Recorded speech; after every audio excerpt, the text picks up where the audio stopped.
Samantala, pababa na ng pababa ang pagtingin ng publiko sa kapulisan. Ayon po yan kay dating Senador Panfilo Lacson na dati ring PNP chief.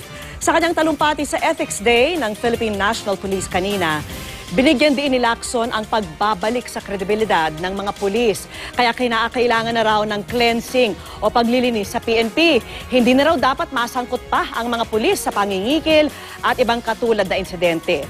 Sang-ayon naman si DILG Secretary Mar Rojas na napapanahon na talagang ayusin ang imahe ng PNP sa ating lipunan ngayon.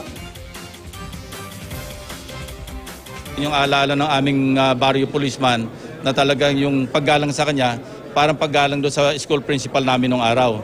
So dapat manumbalik yung ganong pagtingin ng ating mga mamamayan ng publiko sa police. After all, we only have one police force. Maraming tayong mga problema, marami tayong mga kailangan na lagpasan ng mga hamon. Subalit, ang mata natin nakatutok sa ideal.